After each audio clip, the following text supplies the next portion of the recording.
Honorable Director of Maritime Research Center, distinguished participants, conveners of this workshop on maritime security, I wish to compliment MRC, the H.T. Parekh Foundation, and the Indo-Swiss Center of Excellence for organizing these seminars, and also for the very generous introduction that you gave me. Namaskar and good evening. As he was just now mentioning, and we were having a chat at the tea, we realized that what we face today are three issues. And during my presentation, this exactly will be my focus of discussion. A lot of it will be unsaid because of time limitations. But what we will have to discover is three things: governance gap, governance conflict, and governance overlap. There are various agencies, there are international bodies, there are regional players, and there are states. We make many rules to solve many problems, but there are plenty of gaps, governance gaps. Basically, governance gaps are of 5 types. First is knowledge gap. One man's terrorist is the other man's freedom fighter. Knowledge gap. Then normative gap. Should we have norms? What kind of norms should we create? Then after that, once we have decided that there's a norm required, like the BBNJ, the biodiversity beyond the national jurisdiction protocol, which has just been signed a few days back by the UN, at the UN. So unless those norms are settled, that drives policy. And the policies are at various levels, at the international level, at the regional level, and at the national level. In the world, like UN, UNCLOS can make whatever policies we make at the UN. But if the state doesn't implement it, like piracy, it will not get implemented. There's a tremendous amount of gap at the policy level. First normative, then policy. Then institutions. Do we have institutions? Which court will try piracy? There are very few. We have just got the piracy bill in December last year, right? And after you make institutions, then we switch to the last, which is implementation. So all through my presentation that you see today, I would like to request you to focus on these things: the 5 governance gaps and the 3 problems of governance, which is governance gaps, governance overlap, and governance conflict. If we can resolve this, all problems of non-traditional security threat that I'm going to speak on, though I'm not a student of non-traditional security, maritime security threat, I'm a student of international relations, and it is difficult to connect them sometimes. I will show you how, but still there's a huge lot of connection between them. So with that, I think I will go ahead and make my presentation. I have a few slides. I know Arnab has raised the expectations, so I hope I live up to it. But wedged between a panoply of human security concerns, states are mostly busy grappling with everyday issues of maritime threats and challenges, and they hardly have and these challenges that I'm going to discuss today can't wait for balance of power and maritime power projection, though the institutions doing them are the same. Huge problem. When one institution is supposed to do non-traditional security threat and also maritime power projection. Just imagine, and how do you connect this? And where do you set the priorities? That is what I'm going to discuss. So going by Christian, so this is Christian Buger's, precept on maritime security. And you can see that there is a overlap between national, environment, economic, and human security. This is a paper he had written, a seminal paper in 2015. The entire world follows this. But my discussion today is going to only delve into what is bordered within the red box. I will only discuss that because the rest of it, there's no time to discuss. And even there, given the time limitations, I can only touch a few things. So what I'll do is, because such lectures are extremely dragging and boring, I will cover this also with few stories, real stories. Well, these unique stories have a lot of power because these are the stories of victims. They convey the terrible human cost of terror, of forced labor, of human trafficking, and of drugs. These victims represent our best hope of breaking the vicious cycle of non traditional security threats. In addition, I will also delve slightly into the fast emerging non traditional world of seabed warfare. This has become something new. And I will also introduce a thing called nature of response. There are different types of natures of response to different kind of, you know, threats. I'll just introduce that. So let me first start with one story of human trafficking in Bay of Bengal. Now, I will describe some unpleasant but real incidents. They might make you uncomfortable because the names of the people in pain and the places are real. Therefore, they deserve at least a few moments of your attention or our attention, even if it makes us uncomfortable and anxious. So, the first story is about a 38-year-old lady called Rubina. She was in Rakhine province, living here with her husband. And because there is no job, because the Rohingyas are not treated as equal citizens, the husband had to leave and go to Malaysia for a job.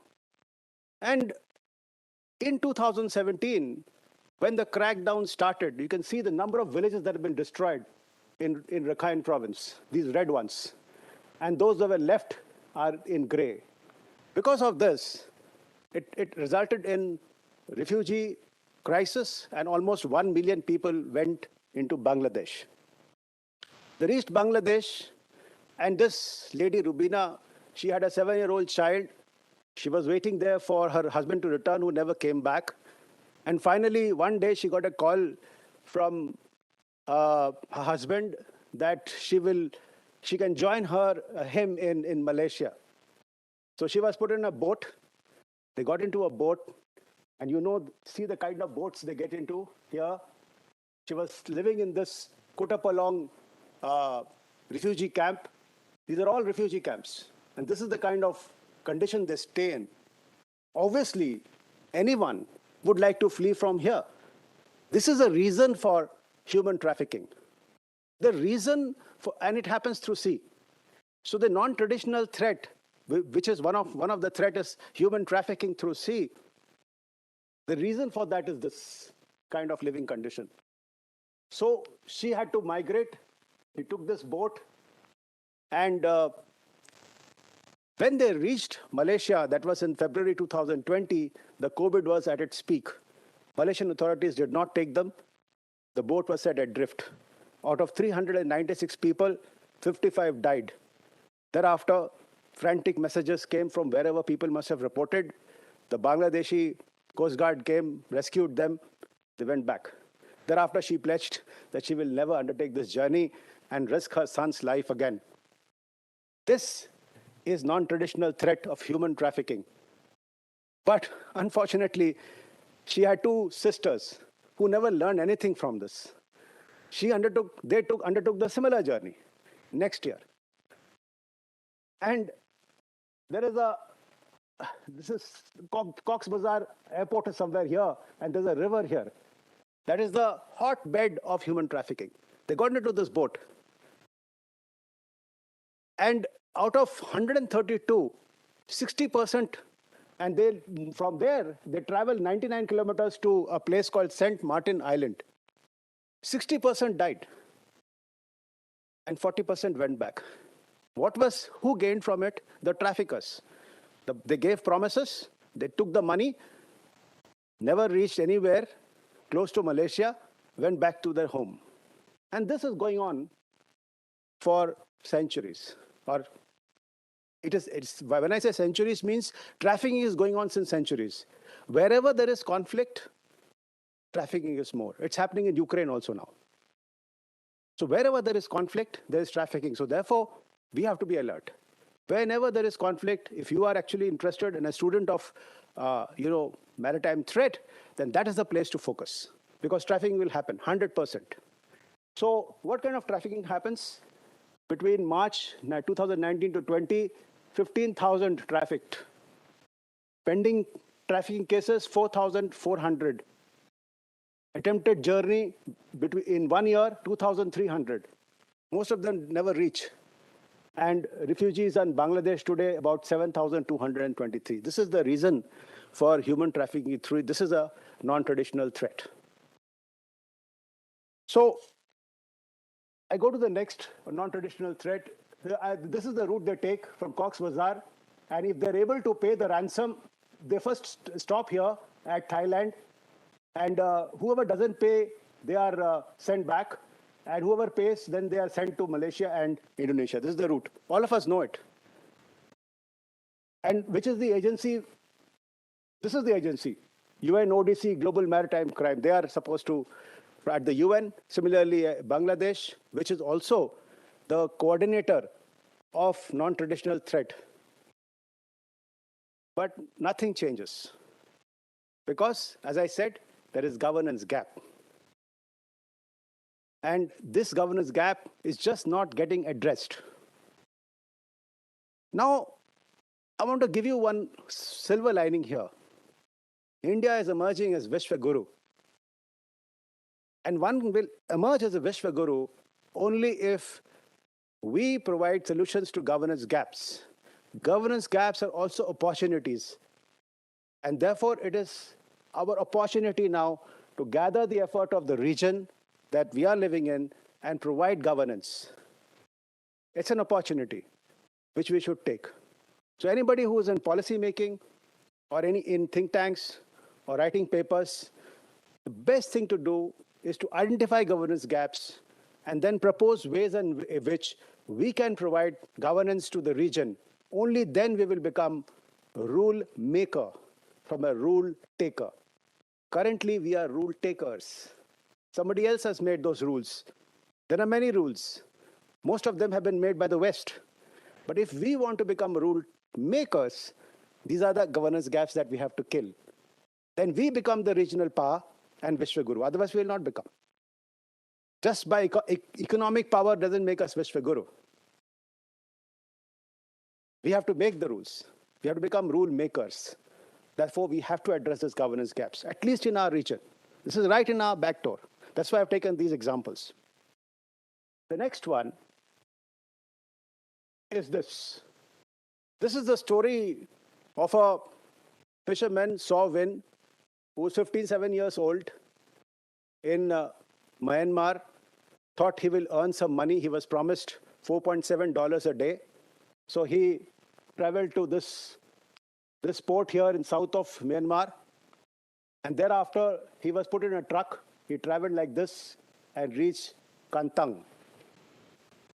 Now, this journey was in a truck where 40 people were hiding under tents, basically illegal trafficking.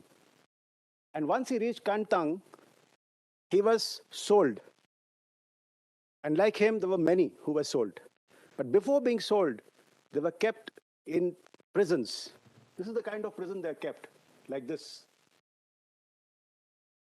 And once after being sold, they embark these boats and remain there for 3 to 6 months. They're beaten, they're not given food, and once they come back to harbor, they're sold to the next boat.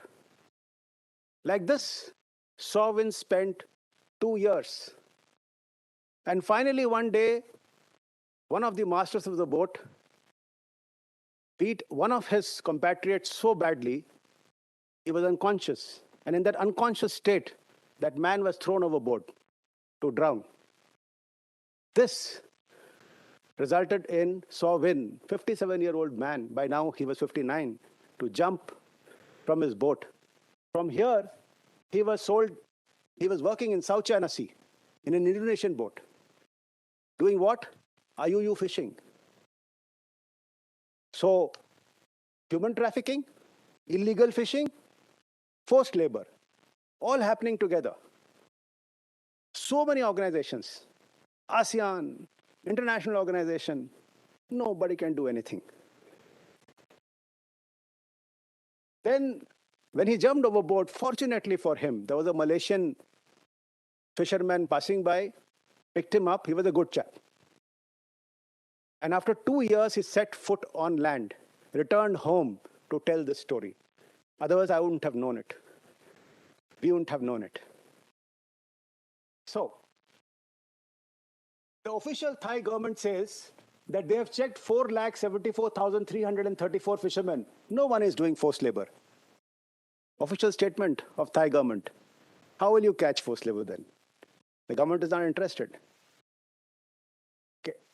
ASEAN, the FAO, implements this. There's a implementation program to prevent, deter, eliminate IUU fishing.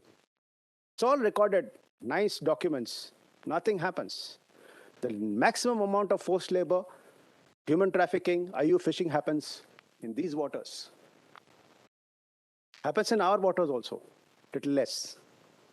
So this is what is non-traditional security challenge. They affect human, where the security referent is not only the state, the security referent is also the human being, the individual.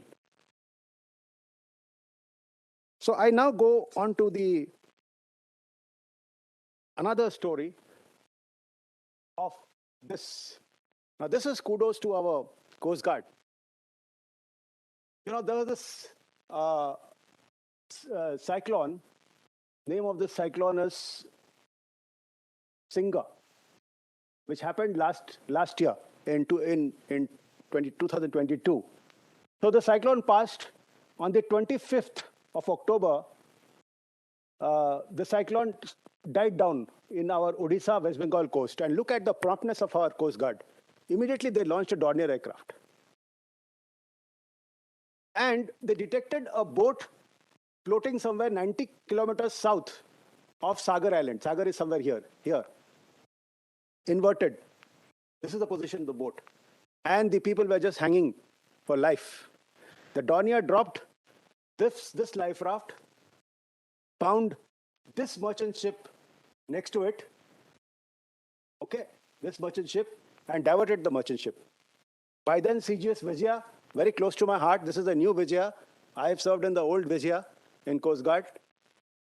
So this Vijaya picked them up from this merchant ship and then handed over them to Bangladesh Coast Guard. These were Bangladeshis, rescued by Indian Coast Guard. Look at the coordination. So there are positive stories also. This is the kind of coordination required. And kudos to Coast Guard for this. Nobody told them to take off and look for. Every time there is cyclone subsides, Coast Guard takes off to look for, because there will be fishermen who need help. So I think we must applaud Coast Guard, Indian Coast Guard. All of you, please give an applause. Thank you for that. So this is a good story. This is how coordination happens. Now, fishing is the most dangerous profession in the world. You've heard now whatever I have presented. And yet, look at the rules and regulations supporting this fishermen. If you look at the slide, this is shipping, SOLAS, 1974. Excellent safety regulations. But CTA 20212, which is Cape Town Agreement, still not ratified. So there is no rule to save the crew, fishing crew, existing today in the world. Okay. Training, STCW 1978, STCW, so that is something existing. Stability, there are rules to check the stability of fishing boats. Whereas shipping, there is LL1 1966. Okay. Collision, Colreg, same. Labor standards, MLC 2006 is for shipping. C118207 is a very weak labor laws. That is why you have forced labor at sea. Then you have environment, of course, MARPOL, and now we have BBNJ. So this is the most difficult profession, fishing. And yet it has got the weakest regulations. And that is why so many people suffer, live in inhuman condition, and they pass away as subhumans, even though born as humans.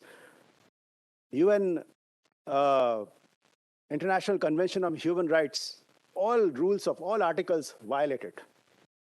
Freedom from fear, freedom from want, and freedom of dignity violated. Who's responsible? Us, think tanks, policymakers, governments. We have to work. Every day we work for them. Even if you save one life, it's good enough. Good enough. Like the Coast Guard did, saved 9 people. Okay. I will stop for some time there on non-traditional threats, and I now switch to this seabed warfare, which is growing. Everyone knows about this Nord Stream accident which happened in September. Nord Stream, an NS2 pipes were exploded, and Russia to Germany pipeline was exploded, and the gas stopped. But there was also another incident which took place, which happened somewhere in January. 4.3-kilometer cable of Norway underwater observatory disappeared. This was also a sabotage. After this happened, the Europeans immediately got into the act. You can see what all they have done. February, French Navy unveiled a new strategic seabed warfare doctrine already. Do we have one? I think we need to make one. And UDA could provide a draft for the government. MRC, because you have the domain knowledge. Maybe we will have to do this. Okay. Next May, Royal Navy reviewed the undersea vulnerabilities with private operators. How do we make this document? Obviously, you have to sit with private sectors because they know, because they are operating much below the sea level seabed. We are not, competent. We have to sit with them and make this draft document, give it to the government, come out with this strategic seabed warfare doctrine. It is real now. Okay. Next, November, UK MOD announced the procurement of 2 multi-role ocean surveillance MROS ships. And December, UK MOD announced order of first uncrewed submarine. People have already started acting on them. We also need to do something about it. Why? Because of this. Look at the internet cable that is passing. The backbone of the global communication infrastructure, 530 active or planned submarine cables in 2022 in the world. 21 cables feed Mumbai. If these are cut, they're not difficult to cut or damage. You can just drag an anchor and damage them. Okay? 10 trillion financial transfers happen on these cables every day. And production, deployment, maintenance are entirely in the hands of private sector. So sabotage is quite simple. So method of sabotage, very simple, mini submarines. That's how that Nord Stream would have been exploded. Or just drag an anchor, if you know where the cable is. So there are various recommendations that I have listed here. Basically create redundancy by laying more cables, move to space, some of the internet communication, increase intelligence sharing, again on UDA, prompt national risk assessment of cable project, and ensure private sector commitment to security, develop national monitoring and repair capability, adopt contingency planning in case of major breaks, again complete international legal frameworks. There are many things, many are inadequate. We don't have adequate legal frameworks internationally on UDA or management of seabed warfare. We don't have them. So Russia, I thought I'll show you this slide, already has these platforms. This is a submarine, there's a mini submarine here. This is a nuclear torpedo, this is a AUV. So there are a lot of platforms Russia already has. But we are not as equipped as them, though NIOT is doing a great job, but that's mainly for extraction of resources and not for seabed warfare. So we need to change the focus like we have already done for Arctic, right? With that, I will now go on to another issue. Now, here, I don't want to educate this audience about the following non-traditional threats I'm going to, discuss. But I just want to show you with these two examples, piracy and illegal trafficking of wildlife, that see the nature of response, the difference in nature of response of states, the geopolitical angle behind it. Okay. So this is drugs. This is the heroin's seizure in 2021, and this is cocaine seizure. And this is the famous drug captagon, which is used in Arabian countries. And look at where it originates, Lebanon and Syria. And most of it travels sea route. Most of this travels sea route because very difficult to go through air. Possible through land, porous borders, but mostly through sea. And the most dangerous drug is meth. Why is it dangerous? Because you see, when you consume alcohol or nicotine, the dopamine content goes up from 100 to 200 only. And you feel happy. Makes you feel happy. Similarly, nicotine. Cocaine increases your dopamine content by about 350. But when you consume meth, it goes to 1,250. Just few days back, there was a de-addiction center where one man, addict, was beaten to death. That man can't recover. There's no use beating that chap. Why? Because if you consume meth, there is an award component inside the brain which makes you work. That gets destroyed if your dopamine contents reaches these levels. He just doesn't have the, that reward in him, satisfaction of reward, and therefore he stops working. He will have more drugs. So therefore, why I'm bringing out this is it's a very serious threat.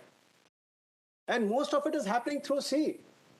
You go to, I'm in NCC, I head the NCC of Odisha.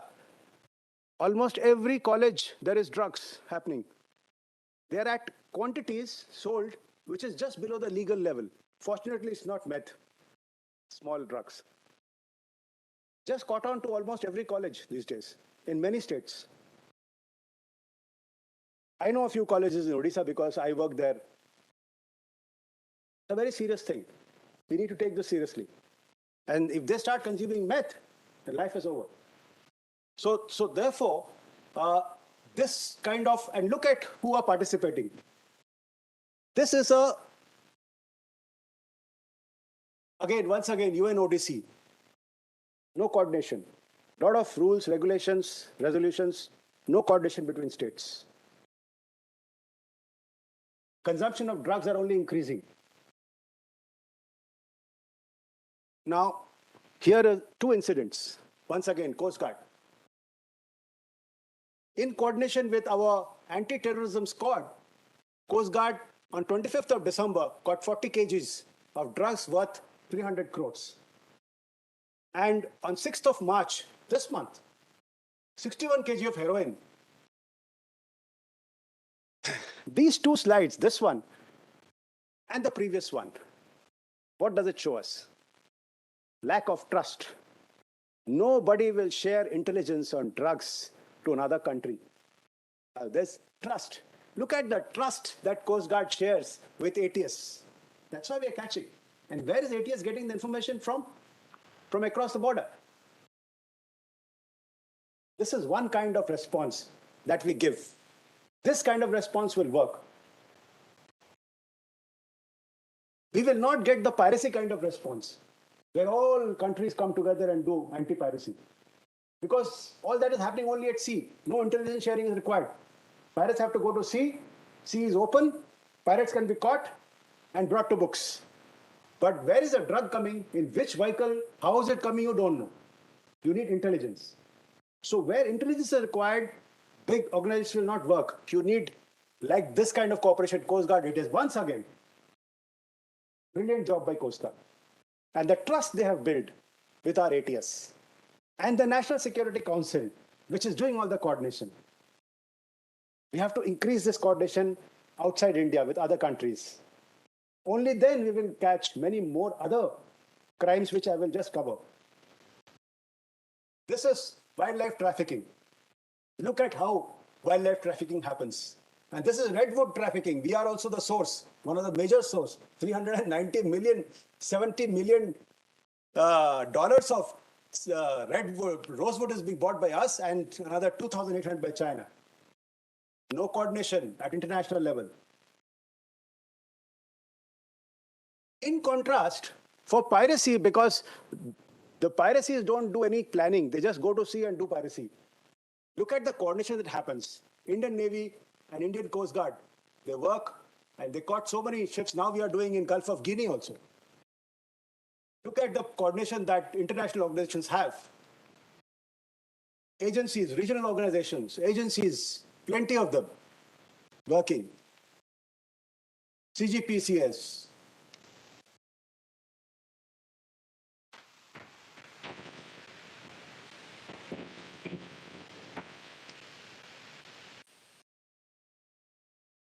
Digital Horizon was a military event that brought a number of partners together, utilizing artificial intelligence and new technologies through unmanned assets into the Fifth Fleet.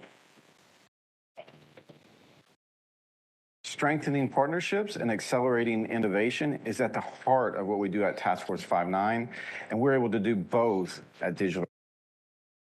This is Task Force, this is National Maritime Security Construct. So basically what I'm trying to bring forward is that so many countries operating at sea, they are, in the name of piracy, many countries are influencing the security architecture of the region. Some are in Indian Ocean region.